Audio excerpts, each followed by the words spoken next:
जो हमेशा से है और हमेशा रहेगा और जिसमें कोई किसी भी प्रकार का कोई बदलाव आने वाला नहीं, वो सनातन कभी भी नहीं आएगा, ना आया ना आएगा। और जब पहले से था, कब से था, अनंत काल से कब तक रहेगा, अनंत काल तक, उसका नाम सनातन। इसलिए आर्य संस्कृति जो है, यानी कि वैदिक संस्कृति, यानी वेद सनातन है, इसलिए वेद की संस्कृति सनातन है। वेद के आधार पर जीवन जीने वाले का नाम आर्य, इसलिए आर्य भी सनातन है। तो इसलिए आर्य समाज जो है, ये तो एक सोसाइटी का नाम है निश्चित रूप से, लेकिन आर्य समाज कोई अलग से कोई वर्ग, अलग से कुछ ऐसा चीज नहीं है जिसके लिए अलग से कोई व्याख्या की जाए। वेद के आधार पर अपने जीवन जीने की इच्छा रखने वालों के संगठन का नाम आर्य समाज, और वेद के आधार पर संसार सुखी रह सके, इसके लिए प्रयासरत, प्रयास करने वालों के संगठन का नाम आर्य समाज। मूल रूप से इसको हम इसलिए इस रूप में कह सकते हैं। तो आर्य समाज के इतिहास लिखने की जब बात आई तो ये हुआ कि कब से लिखा जाए। तो 1875 में महर्षि दयानंद सरस्वती ने आर्य समाज की स्थापना की, तो विचार हुआ कि 1875 से लिखा जाए। पर उन्होंने सोचा कि नहीं, ये तो गलत होगा, क्योंकि आर्य समाज की स्थापना का विचार तो ऋषि दयानंद के मन में कुछ समय पहले आ गया था, तो वहाँ से शुरू होनी चाहिए जब उनके मन में विचार पैदा हुआ। फिर आया कि नहीं, उनकी जब शिक्षा पूरी हुई थी, अब तभी से उनके मन में विचार आया था, तो इसलिए जब उनकी शिक्षा मथुरा में गुरु विद्यानंद जी से पूरी हुई तब से लिखा जाए। फिर उनके मन में विचार आया कि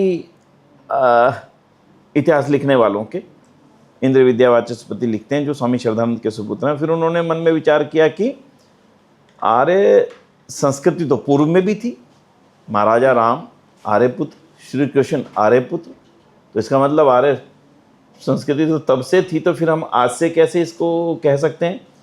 तो फिर उन्होंने मन में विचार किया कि जब से सृष्टि आरंभ हुई तब जो मनुष्य का जन्म हुआ, मनुष्यों के जन्म के समय उन मनुष्यों को आर्य कहा गया, इसलिए उसी की संस्कृति का नाम आर्य संस्कृति थी, और उन्हीं के समाज का नाम आर्यों का समाज था। इसलिए जब से सृष्टि बनी, आर्य समाज का इतिहास तो मूल रूप से वहीं से लिखा जाना चाहिए, क्योंकि वो मूल रूप से आर्यों का समाज था।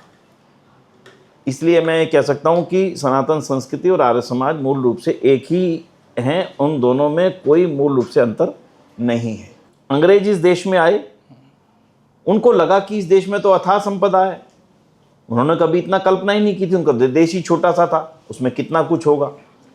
उन्होंने जब ये देखा कि यहाँ पे ना तो इनको लूटने वालों पे कोई रोक है, इनको चाहे जितना लूटो, और यहाँ तो इतना है कि लगातार सोना उगलती है धरती, लगातार सोना उगलती है धरती, पानी इतना है, भूमि इतनी उर्वरा है, तो यहाँ तो लूटते रहो लूटते रहो। उसके मन में इच्छा हुई कि यहाँ पे शासन हमेशा करना चाहिए हमें।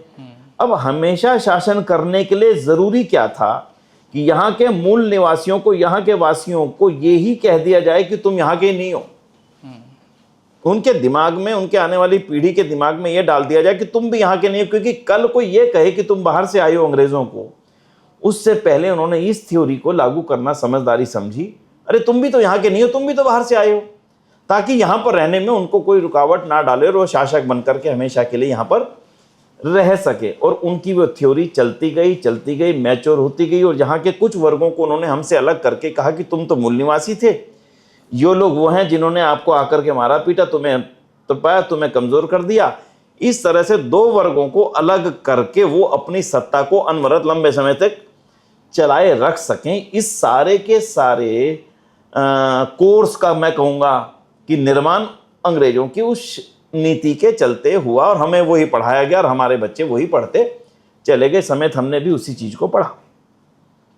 महर्षि दयानंद सरस्वती जी के सामने प्रश्न आया, उन्होंने एकदम से इस बात को नकार दिया कि ये देश मूल रूप से किसी भी सूरत में आर्यों का ही है। उन्होंने इस थ्योरी को पूरी तरह से नकारा कि आर्य लोग बाहर से नहीं आए थे, वो इसी धरती के मूल निवासी थे। यहीं पर उनका ज्ञान विज्ञान विकसित हुआ, यहीं पर विश्वविद्यालय विकसित हुए, यहीं पर उनका समाज विकसित हुआ, यहीं पर उनकी संस्कृति विकसित हुई, यहीं पे सारा साहित्य विकसित हुआ। कोई कारण ही नहीं है कि इनको बाहर का बताया जाए।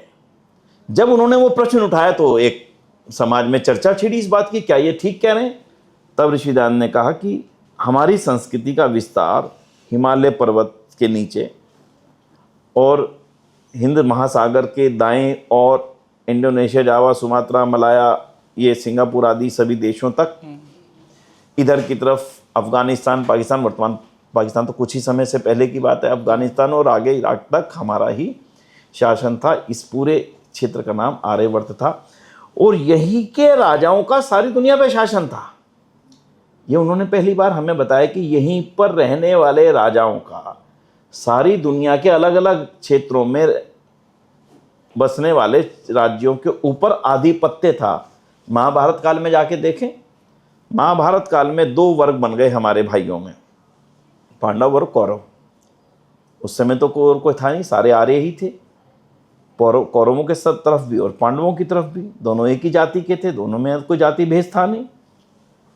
आधी दुनिया के राजा एक तरफ से लड़ रहे हैं, आधी दुनिया के राजा एक तरफ से लड़ रहे हैं। मजबूरी थी, जानते थे इन दोनों में से कोई एक जीतेगा, एक तरफ खड़ा रहना जरूरी था। ये इस बात को दर्शाता है, ऋषिदान की उस बात को, कि उन्होंने कहा कि हमारे देश के चक्रवर्ती सम्राटों का सारी दुनिया पे शासन था, सारे मांडलिक राजा इन्हीं के अंतर्गत शासन करते थे। यानी उस समय के गौरव काल को उन्होंने उस समय दर्शाया। तो वो स्पष्ट करता है कि आर्यों के चक्रवर्ती सम्राटों का ही शासन सारी पृथ्वी पर था। तो फिर बाहर से कौन कहाँ से आया? जब सारी दुनिया पर ही हमारा शासन था तो बाहर से कोई कैसे आएगा? और सांस्कृतिक दृष्टि से जो हमारे ऐतिहासिक ग्रंथ हैं, महाभारत और रामायण, ये मूल रूप से अगर देखें तो दो ऐतिहासिक ग्रंथ हैं जिनमें प्राचीन समय के इतिहास का एक वर्णन है। उन दोनों ही इतिहास के वर्णनों में सारी जो उनके नगर हैं, उनके शहर हैं, उनके राजे हैं, उनके प्रजा, सारे इसी देश के हैं। चाहे वो अयोध्या नगरी हो, चाहे वो कुरुक्षेत्र नगरी हो, चाहे वो हस्तिनापुर हो, सारे के सारे इसी देश की। तो फिर हम ये कैसे कहें कि बाहर से आए थे? हाँ, पाठ्यक्रम बनाया गया। पाठ्यक्रम बनाने का मकसद ये था, अंग्रेजों ने कभी सोचा नहीं था, उन्होंने सोचा था आस्ता आस्ता 2, 4, 5 पीढ़ी बाद हमारा पाठ्यक्रम प्रसिद्ध हो जाए। हो भी गया देखा जाए तो। और उनके पाठ्यक्रम प्रसिद्ध होने के कारण से हमारे अंदर ये भावना पैदा हो गई कि हम तो शायद बाहर से आए हैं, और हमारे अंदर वो भाव ही नहीं जगा कि ये देश हमारा है। ऋषिदान ने जब इस बात को कहा कि ये तो देश तुम्हारा है, तब जाकर के वो भाव जगे, एक नई ऊर्जा जगी, नई इच्छा शक्ति पैदा हुई। और उसी इच्छा शक्ति का बल था कि हम केवल 75 साल बाद, ऋषिदान के आर्य समाज की स्थापना करने के 75 साल बाद हमारा देश आज़ाद हो गया। इसलिए मैं ये कहता हूँ, इस थ्योरीज को बनाने वालों की अपनी नीयत थी, जिस नीयत के चलते उन्होंने इस थ्योरीज को डेवलप किया था। ये हमारा दुर्भाग्य है कि उस थ्योरी के चलते हमारे भारत में फूट पैदा हो गई। फूट पैदा करने वालों की तब भी इच्छा वही थी, इनको बांटे रखो, अपना शासन करते रहो, अपना एजेंडा लागू करते रहो। आज भी उन फूट डालने वालों के पीछे मंशा एक ही है कि हम भारतवासी एक ना हो जाएं, दोनों के अंदर एक भाव बना रहे, हम तो वहां से आए थे, और उनके मन में भाव बना रहे हमारे मूल निवासी हम हैं, इन्होंने हमारे देश पर आकर के कब्जा किया। ये आपस में लड़ें, और लड़ करके हमेशा, ऋषिदान कहते हैं जब आपस में भाई भाई लड़ते हैं तो तीसरा विदेशी आकर पंच बन बैठता है, उनकी लाइन है। उनकी मंशा आज भी यह है कि आपस में भाई भाई लड़ें और हम फिर से इस देश के ऊपर अपना अधिकार कर सकें।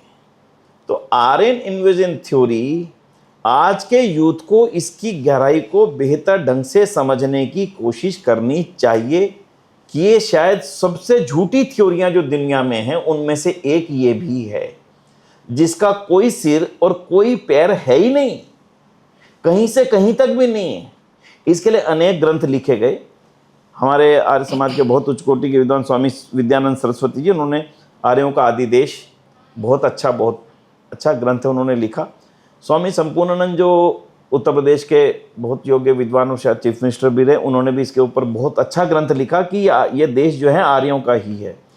तो मैं समझता हूँ कि आज के नौजवान को उन षड्यंत्रों को समझना चाहिए जिन षड्यंत्रों के चलते वो इस देश को समाप्त करने की इच्छा और मंशा रखते थे।